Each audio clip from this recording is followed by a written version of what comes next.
কাজটাই তো আতঙ্কে রাখা। আজকে সরকার সাহেবরা ভাঙড় সহ ক্যানিং এর মানুষকে আতঙ্কে রেখেছিল। মানুষ কি কম আছে? এদের কাজটা হচ্ছে আতঙ্কে রাখা। যে কে কি বলছে পাত্তা দেওয়ার দরকার নেই। এতটুকু মনে রাখবেন, সংবিধান আছে, আর্টিকেল বলছে, সংবিধানের আর্টিকেলে উল্লেখ আছে আপনি আপনার ধর্ম পালন করতে পারবেন, ধর্মকে পালাতে পারবেন, ধর্ম প্রচার করতে পারবেন, ধর্মের প্রসার করতে পারবেন। কারো কথাই পাত্তা দেওয়ার দরকার নেই। আতঙ্কিত তারা বেশি হচ্ছে যারা মেরে লুটে খেয়ে রেখে দিয়েছে।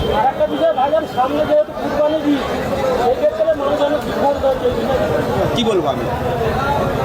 80টা এমএলএ দিয়ে রেখেছে যাদেরকে, তাদেরকে জিজ্ঞাসা করেন না। আমাদেরকে একটাই তো ভাঙড়ের বীরেরা দিয়েছে, একটা। সব নৌসাদ বলবে 80টা তাদেরকে বিধায়ক কেন দিল? বারবার বলেছিলাম বিজেপিকে দিয়ে তৃণমূলকে আটকানো যায় না। এই 80টা যদি আজকে বাম আইএসএফ এর হতো, এই 500টাই করতে লাগতো না। তারপরেও বলবো দেশের আইন বিচার ব্যবস্থা আছে, অহেতুক কেউ ভয় খাবেন না, ঘাবড়ে যাবেন না। ঘাবড়ানো করছে তৃণমূলের একটা অংশ, যারা মেরে লুটপাট করে খেয়েছে, তারা মানুষকে আরো বেশি ঘাবড়ে দেওয়ার চেষ্টা করছে। কোনো জায়গায় যদি মনে করেন কোনো অপ্রীতিকর ঘটনা ঘটাতে পারে, প্রশাসনকে জানান, আমাদেরকে জানান, আমরা আমাদের সর্বোচ্চ দিয়ে সেগুলোকে আটকাবো।